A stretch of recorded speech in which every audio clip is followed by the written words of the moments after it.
Tu as déjà passé une nuit entière à te répéter « Dors, dors, dors ». Plus tu insistais, plus tes yeux restaient grands ouverts, plus ton cœur battait fort dans le silence de la chambre. Ton corps semblait n'obéir qu'à l'inverse exact de ce que tu lui ordonnais. Tu as déjà serré les dents avant un entretien, un examen, un premier rendez-vous important. Tu t'étais juré, dans ta tête, de rester calme, ferme, maître de toi jusqu'au bout. Et ta voix a tremblé exactement au moment précis où tu voulais qu'elle soit la plus solide. On t'a toujours dit que la solution, dans ces moments-là, c'était de vouloir encore plus fort. Serrer les poings, serrer la mâchoire, redoubler d'efforts, une dernière fois. Mais ce soir-là, ce n'est pas un manque de volonté qui t'a fait échouer. C'est ta volonté elle-même retournée contre toi comme une lame. Il existe une loi psychologique qui dit l'inverse exact de tout ce qu'on vous a appris sur la volonté depuis l'enfance. Une loi vérifiée en clinique depuis plus d'un siècle, démontrée, documentée, et que presque personne aujourd'hui encore n'applique correctement. En 1910, à Nancy, un pharmacien du nom d'Émile Coué observe jour après jour derrière son comptoir un fait qui dérange profondément ses collègues médecins. Ses patients guérissent mieux, plus vite, plus durablement, quand ils répètent calmement une phrase simple, que lorsqu'on leur ordonne de se soigner par la seule force de leur caractère. Il installe alors une planche de bois posée bien à plat sur le sol. N'importe qui marche dessus, les yeux fermés, sans un frisson. Puis il fait poser cette même planche entre deux tours, à 20 mètres au-dessus du vide. Les jambes se mettent à trembler. Le souffle se coupe net. Personne ne tombe à cause de l'équilibre. Chacun tombe à cause de l'image de la chute qu'il vient de fabriquer dans sa propre tête. Coué formule alors une loi qui va à l'encontre de toute la morale occidentale sur le mérite et l'effort. Quand la volonté et l'imagination s'affrontent directement, ce n'est jamais la volonté qui l'emporte, c'est toujours l'imagination. Sans exception, écrit-il noir sur blanc. Et voici le piège que presque personne ne voit venir à temps. Plus tu forces ta volonté contre une image de défaite déjà installée, plus tu donnes d'énergie brute à cette image. Coué appelle cela la loi de l'effort converti. Ton effort ne combat jamais l'échec, il le nourrit en secret. Autrement dit, chaque « il faut que je réussisse », chaque « je dois absolument y arriver », que tu te répètes, sous la pression, active très exactement le mécanisme que tu croyais combattre. Et ça change absolument tout ce qui va suivre. Prends le sommeil, ce soir encore, dans ton propre lit. Tu te donnes l'ordre sec, dors maintenant. Mais cet ordre convoque aussitôt, malgré toi, une image précise, celle de rester éveillé à fixer le plafond pendant des heures. Et le corps, lui, ne suit jamais l'ordre, il suit toujours l'image la plus forte.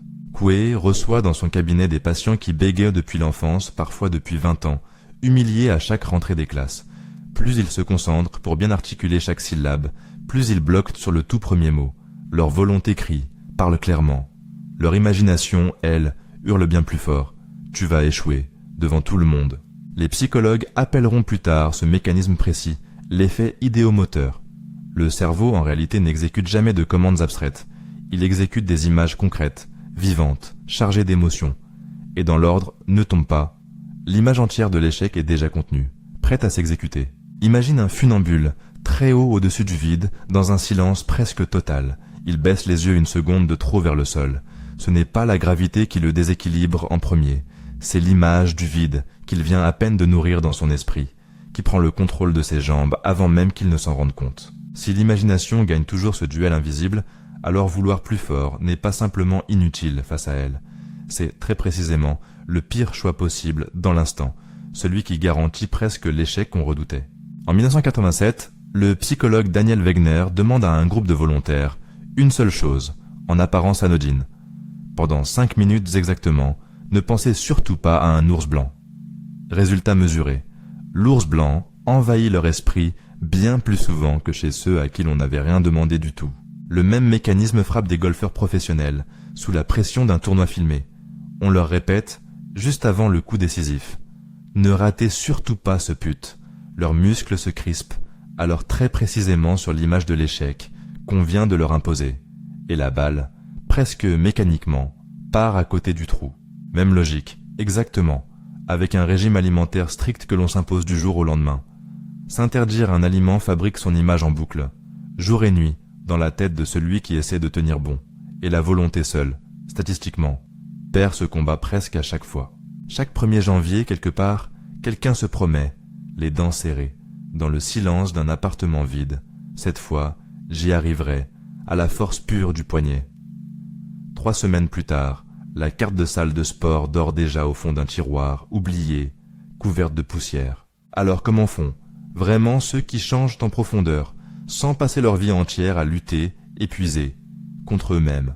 Coué, lui, ne demandait jamais à ses patients de forcer davantage contre leurs symptômes, ni de serrer les dents plus fort. Il leur demandait simplement de répéter, chaque matin et chaque soir, les yeux fermés, une phrase d'une simplicité presque déconcertante. Chaque jour, à tous points de vue, je vais de mieux en mieux. La clé n'est donc pas de pousser toujours plus fort sur une porte qui reste obstinément fermée. C'est de nourrir calmement, patiemment, sans lutte, l'image précise de ce qui se trouve de l'autre côté, jusqu'à ce que cette porte finisse par s'ouvrir presque d'elle-même. Avant de dormir, ce soir, cesse d'ordonner à ton corps de s'endormir de force. Imagine-toi simplement déjà endormi. La respiration lente, le corps qui devient lourd, le silence qui s'installe doucement tout autour de toi. Avant de parler en public, la prochaine fois, arrête de te répéter « ne tremble pas ». Cette phrase contient déjà, en elle-même, le tremblement tout entier.